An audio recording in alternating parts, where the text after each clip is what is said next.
Okay, can you hear? I'm actually frustrated from the technical issue we had. Are we cool? Are we live? Okay.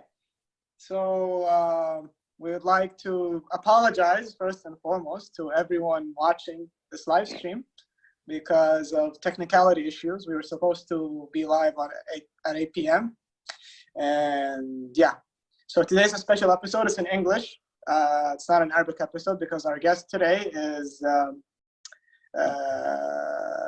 Jason Sullivan. He's a therapist at Kuwait Counseling Center. And this is a very special episode because it's like a collaboration between Speak Up Kuwait and Quiet Chaos, which is a popular podcast on mental health and mental health awareness. But first, let's introduce the new listeners who are watching this live stream via Quiet Chaos and Kuwait Counseling on what is Speak Up. So Speak Up is a non-profit program dedicated from Deep Kuwait, which is the program founder, Dina Luhaib's company. This program is dedicated to the service of Kuwait society, and our mission as Speak Up is to encourage people to speak up in a civilized way. It is a platform for people who have a message to send to society, a meaningful message through their craft and practices that they have dedicated their lives to accomplish through hard work and dedication. So today's episode is mostly focused on mental health, and we have two psychologists, not one psychologist. We have Dina and we have Jason on board today, and we also have myself included as a member of Speak Up, and my wonderful colleagues, Anas. Say hi, Anas. Why is he freezing? Okay, and we have, and if I'm right, we have a new member joining us, Nawaf Al-Marzouk. He's a very ambitious artist in Kuwait. He's a musician, a DJ, and he also works in real estate for Arjania. So introduce yourself, Nawaf, since you're new here. Thanks, man, for the introduction, and definitely, man, I'm up for new ambitions and challenges with this, whole situation we're in all together. So hopefully find solutions. Great. With things. Yeah, yes, sir. Hopefully. Okay, so getting onto the topic of the whole situation with the coronavirus and the lockdown. So in the coming 30 minutes, we'll be discussing on how we can achieve a state of mental clarity, mental stability. We'll be talking, we'll be actually giving Jason a few insightful questions on the current situation and how to handle them from a psychological point of view. So let's start with Anas. Do you have any insightful opinion on the situation that you would like to direct to Jason? Yes, I believe so. First, hi everyone. I hope you are enjoying this amazing session. We started already, but now we're gonna take more deep questions. So I believe now we have this house lockdown, as you just said, Hussein. Yes, maybe our bodies are locked down. Is there any way to free our minds, because we don't want to lock down our minds as well, and I believe that would be dangerous. So what do you think, and what's your views on this, Jason? Well, I think everybody, worldwide, we're all going through a very similar period. I mean, not just in the obvious sense of the pandemic, but psychologically, we're all reacting in a similar way. I mean, like a strange category, and we've talked about this a little bit, I think last night when we talked, is the fact that everybody's buying toilet paper. Okay, and that's a strange phenomenon. I mean, because generally when we're afraid, we go for something that might help us long term. Okay, like food, or something that like clothing or shelter. But in a strange way, I mean, worldwide, there's been this other psychological pandemic going on, and that's been this impulse buying of toilet paper. And what it tells you is that there's a lot of fear, and a lot of people are struggling to figure out how to take care of themselves. And so so I think that there's the fear of the pandemic. I mean, there's the fear of COVID, but then there's the secondary fear that we're all dealing with, and that's the fear of being stuck. I mean, we're experiencing things that we haven't experienced in our lifetimes. And so we're experiencing limitations. Going to the grocery store may be the only time someone gets out now, as opposed to January or mid-February, where people are going out and just having fun. So it does present some new challenges.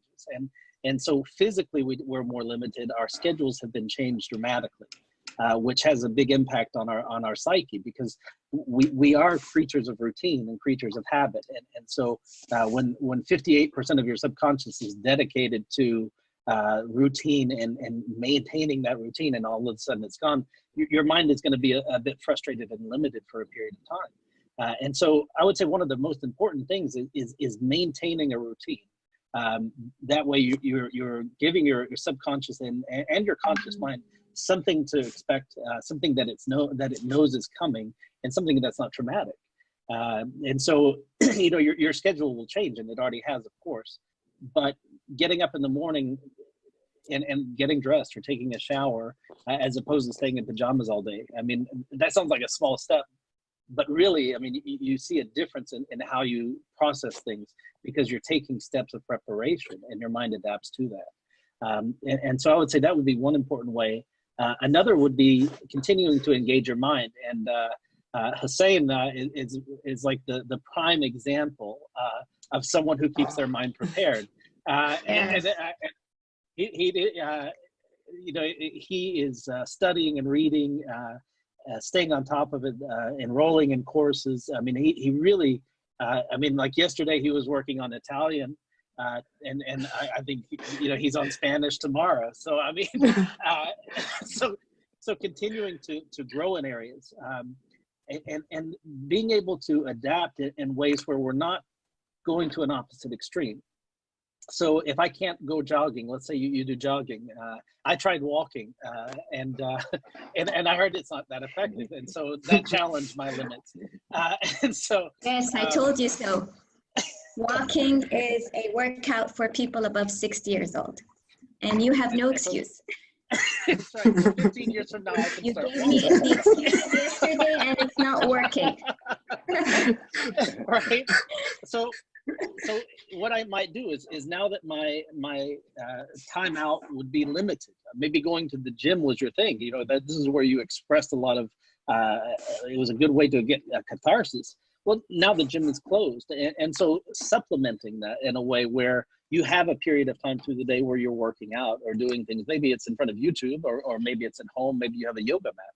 But keeping yourself in a routine, keeping that exercise up, because exercise itself has a huge benefit on the mind. Dana, you're probably you're more equipped on that area than I am, for sure. Yes, exactly. It does work out. It does amazing things to your body. You do have the feel-good chemicals running all over your body just when you work out, like let's say for 10 minutes. Once the adrenal rush comes out and everything goes amazing, you could feel really good throughout the day if you start your day with a workout, and especially before breakfast. I always recommend before breakfast doing a workout. It affects you the whole day. You do feel really good. You feel like a different person. I do recommend that. Definitely. And go ahead. I'm sorry. Yeah, go ahead, Jason. Okay. So incorporating this, another thing in helping our mind cope and process, freeing our mind, is also looking at social distancing as opposed to isolating. We feel like we're shut away, and so keeping contact with people, making that extra effort. Maybe it's an email or a text. Or a phone call. I mean, you know, the irony of smartphones, and I got to tell you guys this. Okay, you know, for thousands of years we did calligraphy on papyrus. We eventually adapted to writing letters with pens. Eventually we got to the telegraph. We made it to the phone. Now we're at the smartphone, and now we're back to sending symbols through writing. And it's a very strange thing, because you would think the smarter a phone is, the more it would allow us to communicate using our words. Because I mean, that was the original aim. But we've actually used it in a way where we keep a safe distance. And so really re-examining some of those habits that we've developed, having the conversations over a phone, even if it's a short conversation, you're getting more information than you would through a text message or maybe WhatsApp even. So I would say, you know, take that little extra effort, and all of these things combined really do make a concerted effort within us. And it takes the weight off of our mind to try from trying to maintain this homeostasis that we're trying to develop. So yeah, that's what I would say, you know, up front for sure. Okay. All right. I would like to go ahead and speak about the people who are in business, because my field is, my clients are actual business people who are facing issues in their workplace. So they do have a kind of discouragement going on. And I mean, psychology defines discouragement as a type of emotional stress. People think, it's when things don't go the way we want it to. When a situation is new to you, things are out of control. When you feel time has paused and that planning is no longer relevant. Others think the future is unknown, and they are forced to live day by day, especially with businessmen and women who are like, they can't work without a routine. They need this busy life, and now they are obliged to stop and pause, and they can't plan for their careers right now because they don't know what is going to go on in this next phase. Other have a loss of momentum in business careers, and like you said, Jason, the lack of physical contact, which affects people who are like extroverts, like me and NS. We're extroverts. We're suffering right now. Sure. Yes. So at this time, what I'm seeing is that people are feeling the urge to quit, and I've seen a couple of people on my team who wanted to quit, and we lost contact with them in this several weeks ago, and they just locked down themselves, and they don't even answer phones. And I think they felt that they don't want to do anything right now until this is over. So what I say is that fear, like you said, Jason, I think it is anxiety, it is worrying about this thing that made them give up. The other day also, I spoke to other people that they said that small businesses who were just starting, they just decided to stop the business, and they just locked it down totally. So maybe they are not afraid, Dina. Maybe they are happy about this unexpected long vacation and they are taking it. You think so? Well, I would love to think that. Well, yeah. And do you think they're reassessing? I mean, some of it, when we talk about reactions, you know, like anxious reactions, we talk about fight or flight, but there's another reaction that we don't talk about, and that's freezing. I mean, you know, there in nature, you have some animals that will charge when they're anxious. You have some animals that flee when they're anxious, and then you have some that just fall over and pretend to be dead. And humans function really similarly, depending on the individual and also the circumstance. And so I would think in some circumstances where you have young startups, okay, a startup it's such a it's an amazing approach to business, because you know, with business, so much of getting into business is the overhead. And so old school, you know, you would put so much money forward, and startups are really working like through incubators, through different programs to ease some of that. And so sometimes I wonder if it's not a shift in the culture, the business culture for young people, young entrepreneurs, to redirect quickly, because the corporate model shifted. I mean, you know, we've shifted more to a horizontal, lateral approach in career advancement now. And so people are more used to switching careers.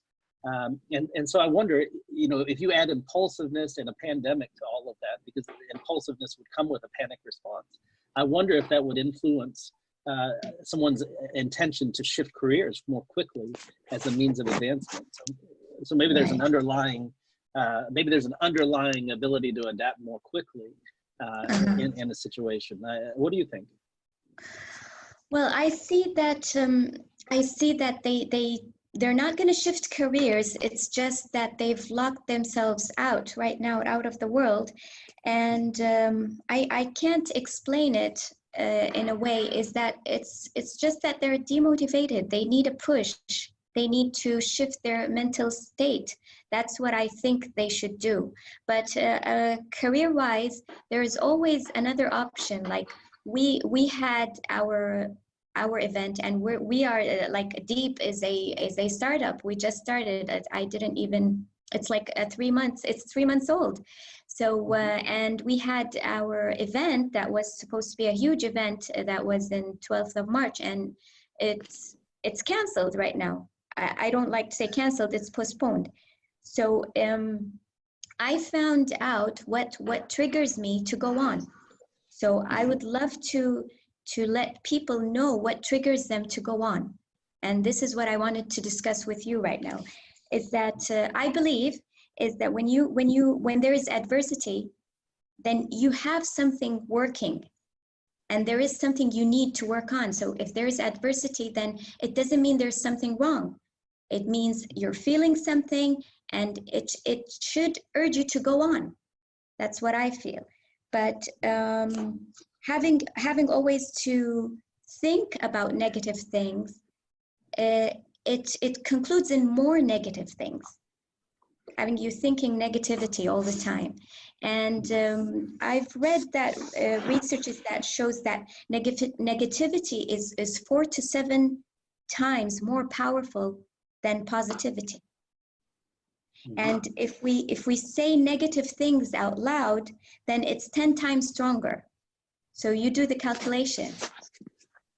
And I have people who love to dive into negativity as if there's no tomorrow. And أعرفهم. مو زين.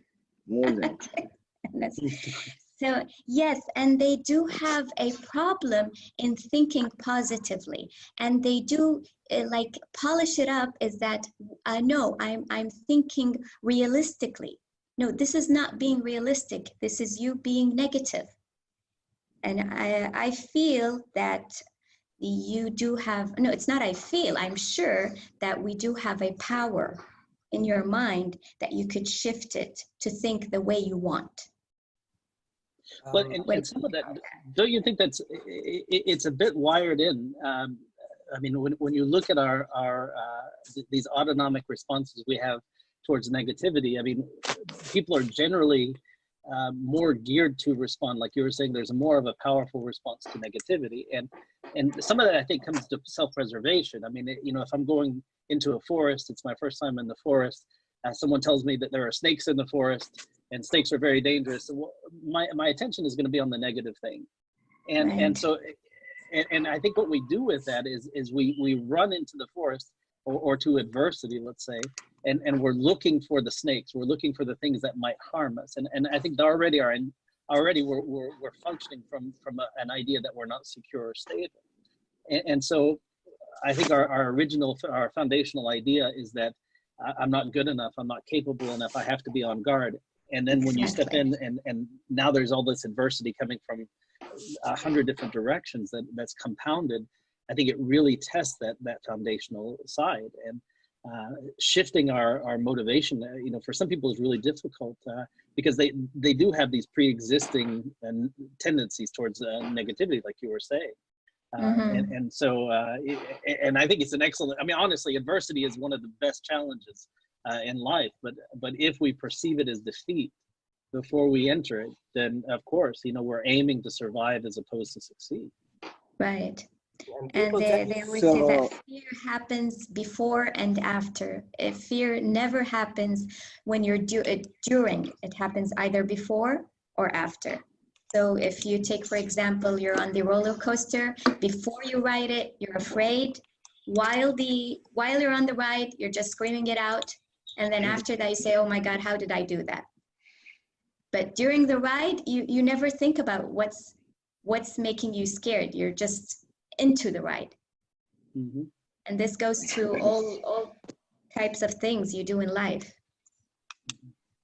Now, what do you think? Because business is such a, I mean, right now, I mean, there's this compound issue with business where people are worried about their immediate income because things are on lockdown, but also they're looking at futures and seeing that there's going to be a long rebound process through that. And what do you see? I mean, you know, running a startup and being involved in the corporate field, like how are you experiencing that, and what are you seeing?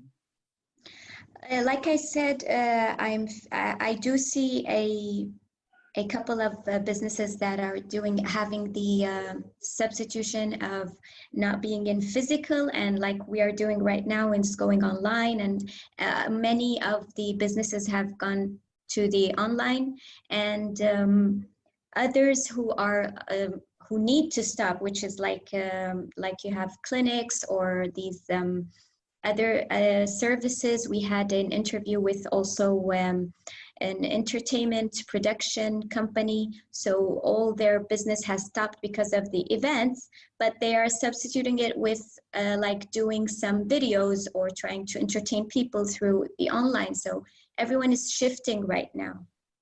And what I feel is that in the future, we might also have a shifted mindset, is that maybe we won't have the need to be in the office all the time. Maybe we could work from work later on.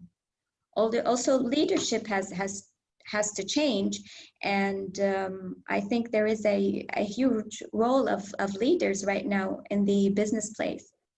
And like they're not going to become just a leader. You're going to have to be a coach for your staff, and not even a coach, maybe a therapist sometimes. Mm-hmm. You have to soak in with them and see what's going on. You have to reassure them, and you have to have this transparency of speaking to your staff and telling them what's going to go on, because they look up to their leaders for reassurance and comfort. And there's a huge role on leaders right now, and I'll say it in another episode. I don't want to burn it out today. Well, and I like the term leader. I love that you use that, because so much of the time we look at bosses, and this is not the time to be a boss. I mean, it's really not, because the needs are so widespread, and so really being able to support your staff and just to be there in a little bit extra way, because I think some people are looking at this as a holiday. I mean, which work's canceled, school's canceled. So they're interpreting it a bit as an extended holiday. I mean, sadly, we've been on an extended holiday since Liberation Day, yes. And so that's, I mean, and that's a lot of time when you think about it. But really giving staff the time to adapt and flexible deadlines, knowing that that they do what they do because either they really need to do it or they love it, or both. And starting to foster their career path a little bit instead of just about deadlines and numbers. I think that's one of the biggest mistakes in productivity. Exactly, personally. And I do recommend that also they do have these virtual meetings together and try to make it a bit casual. Let's welcome each one into our homes, and let's discuss some things and have like a small supporting group, or let's have some happy times, happy hours. Maybe like have a class together and just like do some workout or yoga together as a team, because I think that this is a great chance for leaders to show that they are a family with their staff, instead of going on to being like so strict on deadlines, like you said, Jason. So this is a huge chance for leaders right now. And I think it also, I mean, because I ran a department at a university for about eight and a half years, and my emphasis has always been on fostering the strengths of my staff. You know, people do what they do better when they love what they do, and so giving them the freedom to chase down things that they were passionate about that tie to what they do. I mean, it shows interest in them in the long term. And honestly, you know, you have more productive staff when they really enjoy their job. But I think what's happened is that we've had so many years now where economically we've been on a bit of a breaking point, I think. And so you see businesses pushing, and burnout rates are skyrocketing. I mean, anxiety rates are soaring, and yet we're putting more burden. And then when you look at annual increases and annual pay raises, they're just not there because the economy can't support it, and that's worldwide right now. Yes. I do have some empathy with leaders right now because they're going to have some decisions of like laying off some of their employees, and this is going to be a huge impact on them, especially if those are business owners who are in a real contact with their staff. They will be affected from these decisions. So yeah, and I've heard a couple of stories that every time I speak with a business owner, they are really worried about their staff and what are we going to do with them. And I love them; they're my team. So they have decided to pay them half of the salaries, or maybe postpone, or maybe we're just gonna do it 30%. So there are different decisions they're taking just to keep up with the situation and trying to keep their staff all together. And the pressure in leadership, because you know, leadership in general, I think because you're tackling a different facet. You're looking directly at the numbers a lot of times, and you're also looking at your staff morale, and so that is a particular point of stress and exhaustion, because like you said, you're making decisions that affect the whole organism at that point. Right. It's a tough place. Yes. Yep. Okay. So Hussein, Anas, Nawaf, anyone? Yeah. So we're still here. We were listening to you. Do you have any questions? Nawaf? Yeah. Sorry, Hussein. Nawaf, do we have any questions from people on the line? Questions? Not really. Everyone's just waving and tuning in. Okay. Yeah. Do you have any questions, Nawaf, for Jason? Not questions, but I took a couple of notes on a couple of issues you guys have discussed, like keeping a routine and how to maintain that that mind frame in the midst of adversity, and especially startups. And I do believe